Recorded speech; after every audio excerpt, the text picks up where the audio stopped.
Before I begin, I also want to acknowledge the traditional owners and recognise that reconciliation is unfinished business. All right, so the title of this paper is Faith and Progressive Sexuality Education, Unsettling Associations. And I've just finished a book due out soon, which is called Progressive Sexuality Education, The Conceits of Secularism. And when I'm talking about secularism, I'm trying to think about the idea that being progressive, or thinking about thinking about comprehensive sexuality education as a progressive project. So that people who are invested in a comprehensive approach can agree on certain ideas about abstinence and their views around abstinence. Pro-sex is a term I think Moira used that I would associate with the comprehensive approach. It's certain ways of thinking about about sexual pleasure and sexual taboo. All sorts of different ideas are associated with the comprehensive approach that I see as part of what you might even call a progressive agenda. And so I've been trying to think critically about this progressive agenda as somebody embedded in it. So what does it mean to talk about sexuality in a progressive fashion, and who might be excluded from those conversations, and what does it mean for thinking about ethics and cultural and religious difference in sexuality education?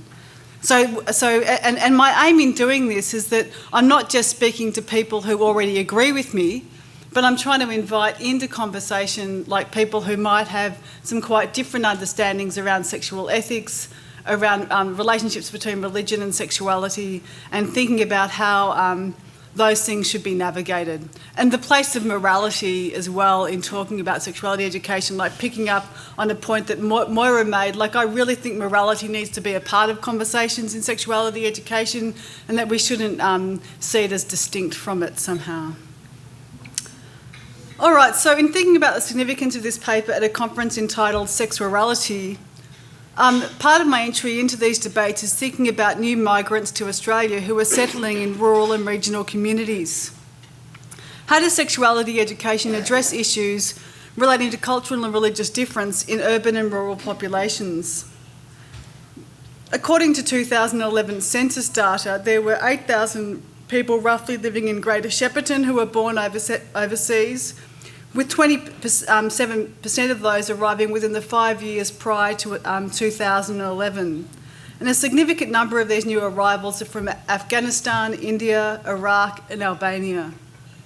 Greater Bendigo has a significant communities of Burmese and Indian migrants, and while Greater Geelong, which is where I'm partially from as well, is attracting migrants from the Philippines, Burma and Thailand. And I think that there can sometimes be an idea, I think, within progressivism that people in countries like Australia and Canada and Scandinavia have progressive ideas about sexuality education, which the rest of the world can benefit from. And so when new migrants might come to Australia, they can learn to be progressive like us. And so I'm trying to also think about what it might mean to, I suppose that's part of my background thinking in thinking through some of these ideas. So I want to out myself as an advocate of sexuality education programs that are influenced by comprehensive approaches, and I think that I've demonstrated that in my research. So I strongly believe that advocacy for comprehensive sexuality education is important, but I also don't want to set up a binary that suggests that the world is neatly divided between those who support comprehensive sexuality education and those who would support abstinence-based approaches. Jessica Fields, in her work in the US, acknowledges that liberal visions for sexuality education, in which young people have conversations about sexuality, responsible decision-making and the mechanics of production, are so taken for granted in today's secular public education that it's easy to forget that these are part of an ideological system. And that this naturalisation of a secular approach interests me because I wonder how we came to a place where these positions have become naturalised, and what are some of the consequences of this imagining of secular versions of sexuality education as simply reflecting modern reality. And how might we engage new migrants or people who have got, I think, conservative faith investments in conversations about sexuality without seeing them as somehow outside the realm of thinking that is within a comprehensive approach. And maybe we need to, maybe the term comprehensive isn't as comprehensive as it thinks within this. So regardless of the location in which we're acting, we're all, I think, political in the work that we're doing. And in order to try and demonstrate this, I'm looking at the work of a scholar called Jesse Mills, who was working in San Diego with young Somali migrants to San Diego. And he has written this great article, which I can highly recommend, called "I Should Get Married Early: Culturally Appropriate Comprehensive Sex Education and the Racialisation of Somali Masculinity."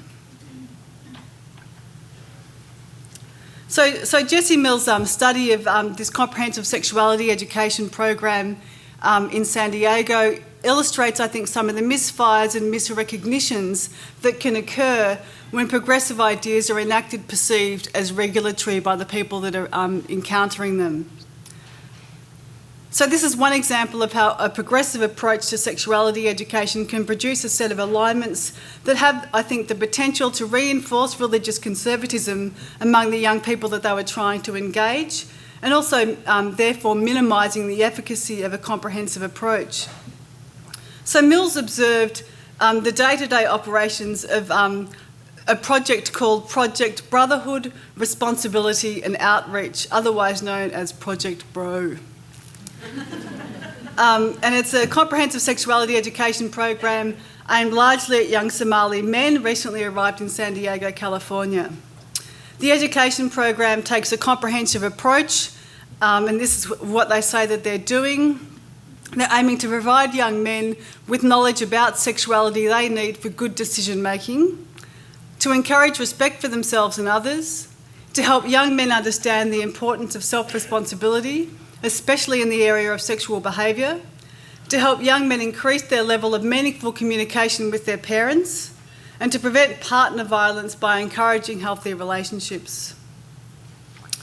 And Mills sees this Project BRO as an attempt by sexuality educators to reach out to the Somali community, but also at the same time informed by US racial stereotypes. He observes the imperatives placed on health educators to stick to particular scientific scripts in the provision of sexual health education because they feel the need to rationalise funding and perpetuate their own employment as credible sexual health researchers and educators. So educators in this program were working to a certain extent, there was a comprehensive approach, but also they were talking about abstinence to these young men and its value. But according to Mills, not really understanding that these young men already had strong cultural and religious commitments to abstinence, and that wasn't a part of the conversation that they were having with the participants. Explicit within the program was a focus on health experts depicted as the most authoritative figures that young men should consult in discussions of sexuality. And this was apparent in Project BRO's investment in replacing African authorities with the ideologies and institutions of abstinence and personal responsibility. So there was a tension that was clear in Project BRO's failed attempt to engage parents. For Mills, this pedagogical assemblage may have had the unintended consequence of reinforcing a particularly patriarchal version of what he terms Somali Muslim masculinity. And this manifested in Mills' conversations between participants about staff attitudes that were seen as too liberal on the subject of homosexuality, hooking up and having multiple partners, as long as you practiced safe sex. But at the same time critical of the practice of men taking more than one wife. Mills argues that such logic did not shift the perspectives of the young men he spoke to. Rather, in response, they were inclined to adopt homophobic beliefs, effectively enabling them to claim Islam and mainstream normalcy within their own culture. So in this study, young men recognised the power associated with the straight marriage bond but at the same time they had to reckon with accompanying prohibitions associated with homosocial intimacy. So they weren't allowed to express same-sex friendship in the same way in San Diego as they did at home, because that was considered to be problematic within San Diego because they were seen as potentially gay, where that didn't happen when they were at home, when they were doing the homosocial intimacy. But it also made them, I think, and those sorts of constrictions, according to Mills, affirmed particular homophobic beliefs among these young men. So Mills attributes educators' failure in the implementation of this comprehensive sexuality education program to its underpinnings in the broader structures of humanitarianism that rely on what he terms racist and sexist stereotypes that conform to prevailing social values, as stakeholders may not have enough knowledge of critical perspective, or more likely may not feel in a position to disrupt the mainstream from which vital good will flow. So the desirability and availability of funding for the implementation of comprehensive sexuality education programs targeting minority youth, even if they happen to practice relatively low levels of unsafe sex, resulted in the implementation of a program that understood these young men through the lens, Mills argues, of poverty and racialisation. It also reportedly failed to engage with the role of religion and community and the changing attitudes of these young men's female peers. So the secular underpinning implicit within the many instantiations of the comprehensive approach contributed to Project BRO's failure to apprehend the significance of religion in shaping young people's understandings of sexuality. It is evident that the program's architecture was embedded in secular understandings of sexual decision-making, abstinence and sexual freedom that ensured that these young men and the workers in the program had agendas that were mutually unintelligible, if not antagonistic. The analysis of Project BRO should not be read in isolation. In many ways, I think the approach being adopted by the workers in this program is entirely unremarkable. It reflects some taken for granted understandings about the intrinsic value of a comprehensive approach. So my discussion of Mills, and I am quite convinced by Mills' arguments in his paper, suggests something of a gap between progressive approaches and faith-based communities in the US. And in the section below, distinctions between comprehensive and faith-based approaches are something I want to explore a bit further. So this is called Faith in Progressivism. In a review of comprehensive and abstinence-based approaches to sexuality education being utilised within faith-based and community-based organisations in the US, David Landry, Laura Lindberg, Alison Gemmell and Heather Boonstra demonstrate that faith is no predictor of the approach that people might take towards sexuality education. These are researchers from an organisation called the Guttmacher Institute, a progressive think tank on sexuality education. My decision to point out these researchers' institutional location, I think, is in part informed by a desire to construct them as credible in their assessment of faith-based organisations. In analysing the barriers to provision of comprehensive sexuality organisation, Landry et al. Note that comprehensive faith organisations are often funded under the auspices of public health initiatives. And I think that that's really true in a room like this. Like I think that health can really shape the whole way we think about sexuality. And what I'm trying to do in my work is thinking about other imperatives that need to be a part of this conversation. And I think it's really hard in sexuality education, like you're talking about trying to get into schools and doing work around sexuality education, like the health imperatives to talk about sex in schools are huge. So trying to think about other ways to do it, I think, are difficult. But I think that if you can, that if religion can be a part of the conversation, it's also a way of, I suppose, predicting like potential objections, especially from conservative parents, and thinking about how you can engage conservative parents absolutely at the outset in conversations about what's going to be happening as part of the sexuality education program, and not seeing it as necessarily in any way a problem in terms of what you're trying to achieve, depending on the politics of how you can... So you're not setting up a distinction between a faith-based approach and a comprehensive-based approach. So Landry et al. Suggest the potential benefits associated in not being confined within a progressive approach, arguing that faith-based organisations are usually not solely driven by public health outcomes, and may be better able to incorporate a variety of lesson plans and topics in a comprehensive sexuality education program. So this secular sexuality think tank is saying that faith-based organisations might be more likely to vary progressive scripts and go beyond a focus on health imperatives than people who are actually supporters of the comprehensive approach. And I thought it was interesting, a dialogue that happened over the weekend between Dennis Hart and Jesuit Social Services around gay issues in Catholic schools.